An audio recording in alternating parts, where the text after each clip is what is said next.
Olá, bom dia. Você com certeza já ouviu falar da FUNAC e do trabalho que é feito por essa instituição. Pois bem, essa reinserção, ressocialização de adolescentes continua sendo feita, só que agora de um modo mais diferente e mais eficiente. E o nome mudou também. Agora é Fundação Socioeducativa do Estado do Maranhão, com objetivos bem mais específicos e mais eficientes, vamos dizer assim. E para conversar sobre tudo isso, a gente convidou a presidente da Fundação, a Sorimar Saboia, para falar um pouquinho mais sobre esse trabalho que está sendo realizado lá. Seja bem-vinda, bom dia. Bom dia, Elda Borges, é uma gratidão estar aqui presente.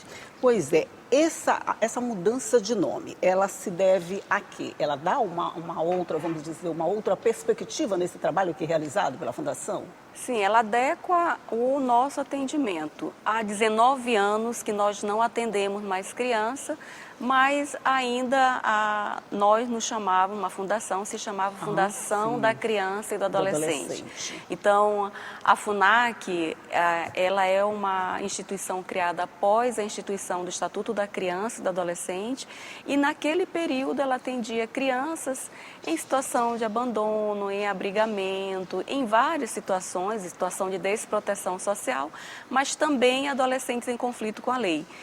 Em 2007, a missão institucional mudou e nós passamos a atender exclusivamente adolescentes em conflito com a lei, adolescentes que cometeram ato infracional, que foram julgados, sentenciados e a cumprirem medida socioeducativa restritiva e privativa de liberdade. Ah, entendi. Então, a gente tirou o nome criança disso para não fazer uma confusão nesse atendimento. Isso. Então, agora o atendimento é exclusivo de adolescentes. Então, ficou Fundação Socioeducativa do Maranhão. É o nome mais abrangente, mas ele está restrito a adolescentes, é isso? Isso. A gente dá aí o cumprimento à missão estatal, à missão do Estado, que é atender somente adolescentes e jovens que cometeram ato infracional no âmbito do Estado do Maranhão. Ok. E esse atendimento, de alguma forma também, ele sofreu mudanças quando ele passou a deixar de atender crianças e atender só adolescentes. O trabalho em si realizado dentro da fundação, dentro lá do ambiente de vocês, ele teve mudanças também? Sim, mudanças estruturais. Nós tivemos que adequar, reformar nossos centros socioeducativos, ampliar a capacidade. Então, antes nós tínhamos uma capacidade de 183, hoje nós temos 383 vagas nesse atendimento.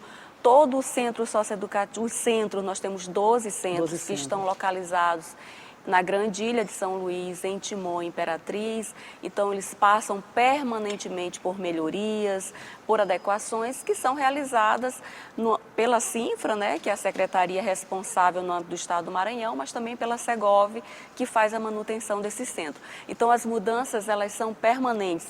São unidades que funcionam 24 horas, dentro da sua capacidade e que tem ali um trânsito muito grande no âmbito desse centro. Então, hoje nós conseguimos avançar na melhoria da infraestrutura, na capacitação dos servidores. Toda a nossa formação é direcionada para esse atendimento que nós realizamos, então relacionado aos direitos humanos. Nós também fazemos técnicas de defesa pessoal, porque nós trabalhamos com um público que hora ou outra você precisa ali mediar ou conter um conflito, então os servidores precisam estar preparados. Esse treinamento é para servidor, né? Sim. Ele precisa estar preparado para eventualidades que a gente torce para que não aconteça, mas que podem acontecer. Quando eu perguntei para ela antes, gente, quantas pessoas eram atendidas pela Fundação. Eu falou 350. Eu achei um número muito grande. Na verdade, nós estamos super bem na fita. O Maranhão é um dos com menor, vamos dizer, com a menor população dentro desses centros, não é? É um dos estados com menor população de adolescentes cumprindo medida socioeducativa. Nós já chegamos a essa capacidade, a esse quantitativo de 350. Hoje, nós operamos com 200, 230, até 250 adolescentes. Essa é a nossa média. É claro que isso é um trabalho conjunto. tanto do trabalho que nós realizamos, o adolescente que nós atendemos, ele passa por uma avaliação a cada 6 meses, que é de avaliação do cumprimento do seu plano individual de atendimento, e ele só pode permanecer com a gente até 3 anos. E aí é claro que com 1 ano e meio, dependendo da sua avaliação até 2 anos, o sistema de justiça que realiza audiências periódicas, eles avaliam e aí verificam se é o caso desse adolescente progredir por uma medida em meio aberto, uma medida de semi-liberdade que nós executamos, ou de ter mesmo a liberdade total que já cumpriu a pena. Exatamente. Tá, você falou 3 anos é o tempo limite para a permanência desse adolescente dentro da fundação. Mas a gente tem uns casos em que antes, como você falou, eles podem estar liberados.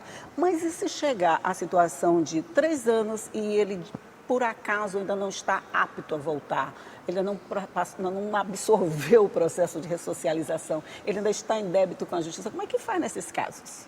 Ele não poderá mais permanecer. O nosso trabalho é esse, é fazer com que esse adolescente consiga, durante esse período, compreender o sentido da medida socioeducativa, que ele entenda que a sua conduta foi errada e que ele precisa reparar isso. Então, esse é um dos objetivos da medida, né? Fazer a sua inclusão social, garantir os seus direitos. Muitos dos nossos adolescentes estavam em situação de desproteção social, fora da escola, defasagem de idade série, né? A família não tinha mais o controle, as regras, tinha um envolvimento com facções criminosas. Então, isso cria um cenário de desproteção desse adolescente. Então, o nosso trabalho é esse. Então, quando ele chega de 1 ano e meio, 2 anos, ele deve estar preparado para retornar ao convívio familiar e comunitário. Acontece sempre? Precisa acontecer, porque ele não pode permanecer conosco mais... Depois de 3 anos. Depois de 3 anos. Ótimo. A família, qual o papel que a família tem? Eu acho que são muitos os fatores envolvidos num processo de ressocialização desse, que não dá conta de fazer tudo sozinho, principalmente com o tempo limitado de 3 anos que vocês têm. Aí, quais são os fatores que influenciam, quer dizer, quais são os outros personagens dessa história? A participação da família, como é que ela é feita? Essa resposta a gente vai deixar para o segundo bloco, nós vamos fazer um rápido intervalo, mas é rapidinho, você sabe aquele tempinho da gente tomar água, tomar café e voltar para começar a conversar.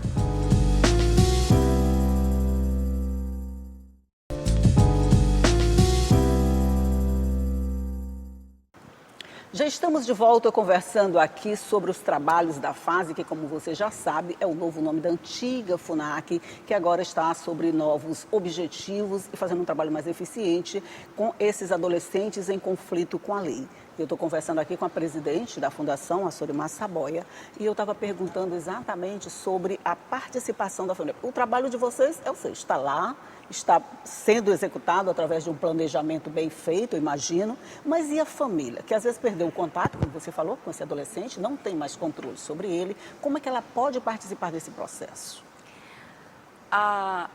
O sucesso da medida socioeducativa, ela só é possível a gente conseguir de uma maneira mais eficiente se tiver o envolvimento da família. Então, nós garantimos, se a família não tiver condições, nós garantimos a passagem para que essa família, ela visite seu filho a cada 15 dias. Então, mesmo sendo famílias do estado todo, dos municípios, mas essa família terá condições de visitar. E durante a visita, antes de realizar a visita ao filho, ela passa por um acompanhamento da equipe técnica da unidade. Então, nesse momento, a equipe informa como é que esse adolescente está, suas dificuldades, pede apoio para que a família, porque a família também nos apoia, os adolescentes mesmo com, às vezes, vínculo rompido, mas a família, ela sempre vai ser o pilar daquele adolescente, né?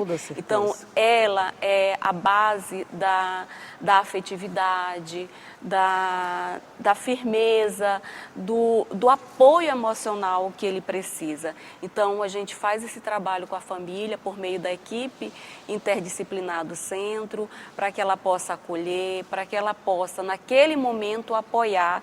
E é muito muito difícil, né? Às vezes uma família que não tem esse envolvimento, por exemplo, com atos ilícitos, é muito difícil para uma família aceitar que um adolescente furtou, que ele cometeu um ato grave. Então, é muito difícil. Então, a gente apoia essa família para que ela possa também dar esse suporte ao adolescente. Era essa a minha dúvida, porque às vezes a família ela está tão decepcionada, eu vou pegar os dois pontos, ou muito decepcionada ou muito desestruturada, que não tem condições de dar apoio, de dar suporte a esse adolescente. Aí ele chega lá para vocês. Só que vocês precisam desse apoio, desse suporte da família. Mas se a família não quer ou não pode, ela precisa também de um trabalho conjunto de vocês. Sim. E é isso que é feito, que você está falando, Sim, não é isso? Sim. Tanto nos casos em que ela estava naquele contexto de violência junto com o adolescente, né, envolvida em atos ilícitos, seja nesse contexto, ou seja também como você está colocando, né, que às vezes a família ela até rejeita, né, naquele momento, e a gente vai trazê-la, dizer, olha, essa pessoa é uma pessoa que não é, o adolescente ele não é da FUNAC, ele é de uma família, ele tem um nome, um sobrenome, e o sucesso dessa medida, o retorno à convivência familiar, só terá esse sucesso de fato se ela estiver presente, se ela apoiar. Então, às vezes, a família precisa tirar o adolescente do estado para outro estado, ou então ela se muda por completo para poder sair de um contexto que às vezes é de ameaça, de violência, quando ela não pode mais retornar, e a gente tem esses casos. Né? A família, o adolescente comete um ato que coloca em risco toda a família. A segurança de toda a família, entendi. Então, a família tem que se mudar. Ou, às vezes, entra em programa de proteção também, né? Pois é, nesses casos em que ela precisa se mudar, e não seria exatamente o caso de uma proteção, como a gente vê, de proteção do Estado. De alguma forma, a Fundação apoia, como é que funciona esse processo? Porque vamos pegar uma família já desestruturada, vou pegar aqui o ponto mais ruim, desestruturada, que tem um filho nessa situação e que mesmo ele saindo de lá, ele não pode voltar para essa família porque corre esse risco que você mencionou. Nesses casos, de alguma forma, a Fundação ainda interfere? Ou como ele já saiu de lá, não tem mais nada a ver com vocês? Nos casos de adolescentes e das famílias que estão sob risco, nós informamos a Justiça e ela aciona o programa de proteção criança e adolescente. Ele entra numa outra fase, exatamente, proteção. No programa de proteção, que hoje é coordenado aí pelo Centro de Defesa do Direito da Criança. Então, essa medida, eles fazem todo o acompanhamento, é como se eles tivessem uma nova identidade. Então, se eles não conseguirem retornar, o Estado apoia com o programa de proteção. Ah, entendi, sim. Aí a gente consegue entender, porque se ele sair de lá e continuar sob risco, ele e a família... Mas tem que ser comprovado que, de fato, ele ocorre risco junto com a família. Junto com a família, sim, imagino. Aí, essa família, agora vamos pegar uma outra família, eu estou pegando todo tipo de família. Ela não tem condições. A gente só tem 2 unidades no interior, não é? Onde é? Timon? Nós temos Timon e Imperatriz. E a Grande Ilha. É isso. Se ele mora numa outra cidade bem longe daqui, essa família não pode vir, é bancada pela Fundação? Nós garantimos a passagem e nós temos uma parceria com os municípios. Por exemplo, Timon traz as famílias em uma van. Ela mesma paga, aloca a van e traz as famílias dos adolescentes que estão aqui conosco. Há acho que a gente deve resolver esse problema, né? Porque nós estamos com uma unidade sendo construída lá em Timon, para que essas famílias que vêm para cá e os adolescentes que cumprem medida aqui, não seja mais necessário eles virem para cá, porque é praticamente 400 quilômetros de distância, e aí a gente pretende resolver isso com uma unidade lá em Timon. Nós já temos. Funciona o programa de semi-liberdade, a internação provisória, e agora o Estado está construindo uma unidade de internação, que é essa medida que o adolescente pode ficar até os 3 anos. Quer dizer, ele já tem as primeiras etapas, mas falta essa mais definitiva, que ele ficaria lá mesmo no município. Vamos falar agora um pouquinho sobre esse menor infrator, esse adolescente em conflito com a Justiça. Ele, dentro da Fundação, ele passa por cursos, ele passa por vamos dizer, conscientização do crime que ele cometeu, da dívida que ele tem com a sociedade. E que resposta vocês têm quanto esse adolescente está lá, Sabrina? O adolescente ele tem uma rotina sociopedagógica no nome do centro, que inclui o acordar, fazer a higiene pessoal.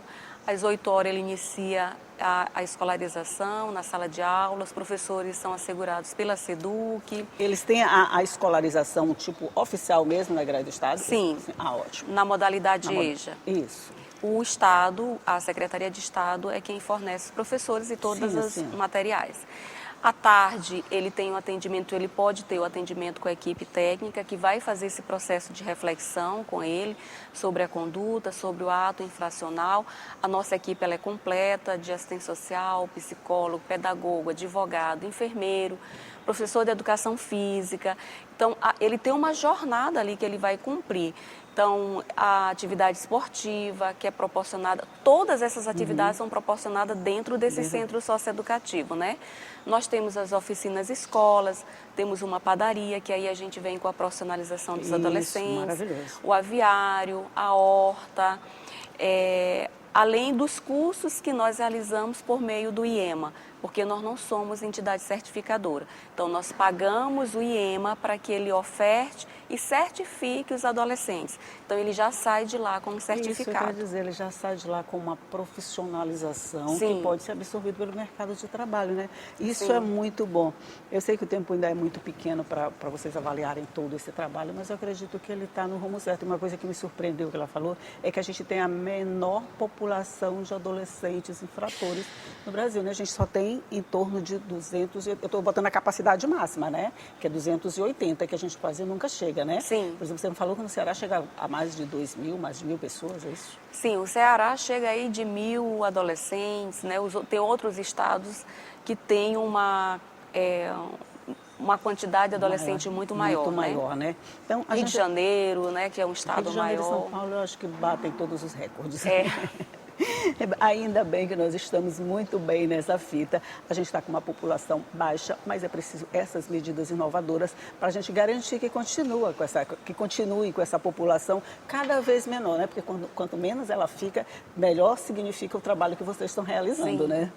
Nós temos também só uma questão que é a baixa na reincidência, né? Por exemplo, em 2025, nós atendemos 766 adolescentes e desses só 33 retornaram para o nosso atendimento em virtude do cometimento de um outro ato infracional. Então, nossa reincidência é 4,3%.